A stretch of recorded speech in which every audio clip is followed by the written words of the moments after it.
Hello everyone, ఈరోజు మీ అందరికీ నేను ఒక అద్భుతమైన స్వీట్ అనేది చూపించబోతున్నానండి. స్వీట్ లవర్స్కి అయితే ఇది అసలు తినకుండా వాళ్ళు అస్సలు ఉండలేరు, అంత బాగుంటుంది అనమాట. అది కూడా అథెంటిక్ స్టైల్లో ఎలా చేయాలనేది ఈరోజు చూపించబోతున్నాను.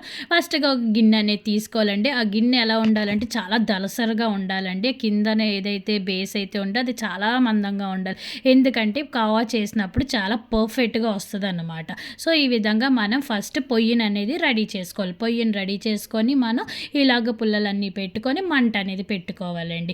ఇలా పెట్టుకున్న తర్వాత మనం గిన్నె అనేది పెట్టి గిన్నెను ప్రీ హీట్ చేసుకోవాలి. ప్రీ హీట్ అయిన తర్వాత మనం పాలు అనేది యాడ్ చేసుకోవాలి. ఇక్కడ నేను 4 లీటర్స్ ఆఫ్ మిల్క్ అనేది తీసుకుంటున్నానండి. ఇది స్వచ్ఛమైన గేదె పాలు అన్నమాట, చాలా బాగుంటాయి.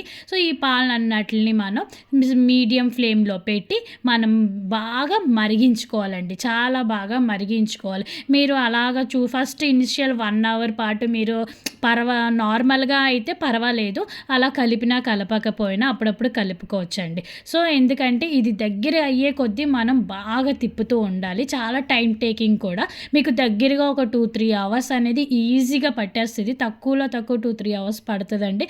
యాక్చువల్గా అయితే 3 అవర్స్ అలాగా ఎక్కువే పడుతుంది అన్నమాట. సో ఈ విధంగా మనం హీట్ని అనేది పెంచుకుంటూ తగ్గించుకుంటూ అడ్జస్ట్ చేసుకుంటూ మనం బాగా అనేది మిక్స్ చేసుకోవాలి. ఇలాగా పెద్ద అట్ల పుల్ల ఉన్న దేంతో అయినా సరే మనం అలా తిప్పుకుంటూనే ఉండాలి. చూసారా, పాలన్నీ దగ్గరికి అయిపోయాయి. ఈ విధంగా దగ్గరికి అవ్వాలన్నమాట. మీరు ఎక్కడైనా సరే మీరు ఒక దగ్గర ఫ్లేమ్ ఎక్కువ పెంచేసి ఒక దగ్గర తక్కువ ఉంటే మాత్రం గిన్నె మాడిపోతుందండి. మనం ఈ విధంగా ఈ కన్సిస్టెన్సీ వచ్చినప్పుడు మాత్రం కంటిన్యూస్గా స్టిర్ చేస్తూనే ఉండాలి, అలాగా మనం కలుపుతూనే ఉండాలండి. లేకపోతే కిందన అడుగంటికిపోయిందంటే మాత్రం అసలు మాడిపోతుంది, ఆ టేస్ట్ కూడా పాడైపోతుంది అనమాట.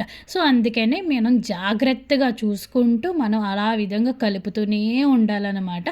ఇది ఒకరితో అయ్యే పని కాదండి, ఒక 2-3 కంటిన్యూగా అలా ఒకరు తప్పితే ఒకరు అలా మిక్స్ చేస్తూనే ఉండాలన్నమాట.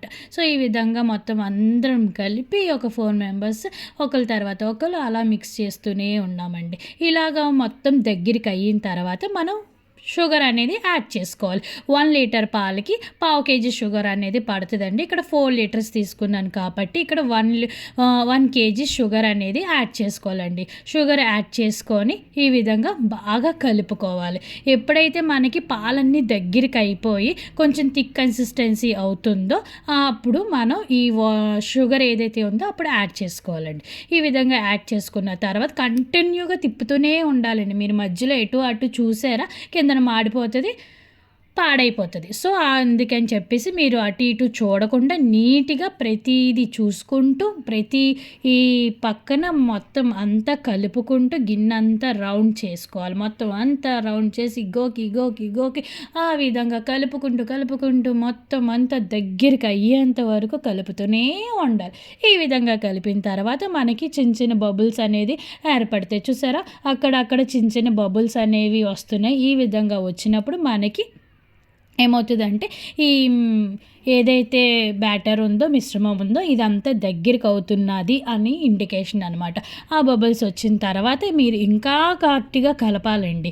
ఒక పక్క వదిలేసి ఇంకో పక్క కలిపారో ఒక పక్క మాడిపోతుంది. సో కంటిన్యూగా శ్రద్ధ పెట్టి జాగ్రత్తగా మీడియం ఫ్లేమ్లో పెట్టుకొని మీరు కలుపుతూనే ఉండాలి. మీరు ఎక్కువ మంట పెట్టేసినా మాడిపోతుంది. సో ఎక్కువ మంట అనేది పెట్టకూడదు. అలాగే లో ఫ్లేమ్లో పెట్టేసినా సరే ఎక్కువసేపు పట్టేస్తుంది. సో అసలు బాగా సో ఈ విధంగా మొత్తం అంతా బబుల్స్ వస్తున్నాయి చూసారా, ఈ విధంగా వచ్చేంత వరకు కూడా బాగా కలుపుతూనే ఉండాలి. ఈ పాలకోవాకి మెయిన్ మనం చేయాల్సింది ఏంటంటే కలపడం అనమాట. ఎక్కువ ఎంత కలిపితే మనం అంత విధంగా బాగుంటుంది, మాడిపోకుండానే.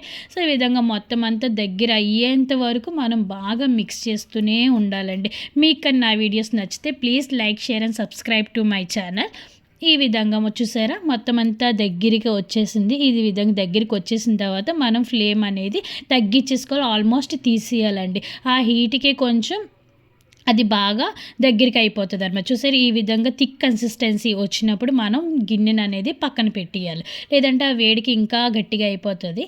సో మనం చేతికి కొంచెం నెయ్యి అనేది అప్లై చేసుకొని వేడిగా ఉన్నప్పుడే మనం రౌండ్గా బాల్స్ అనేది చేసుకొని కోవా బిళ్ళను అనేది రెడీ చేసుకోవాలి. మీరు చల్లారిపోయాక చేద్దామంటే మనకు రాదు, మనకి చేయడానికి కూడా అస్సలు అవ్వదన్నమాట. వేడిగా ఉన్నప్పుడే మనం కొంచెం నెయ్యి అనేది అప్లై చేసుకొని మనం చిన్న ఉండల కింద అనేది రెడీ చేసుకొని పక్కన పెట్టేసుకోవాలి.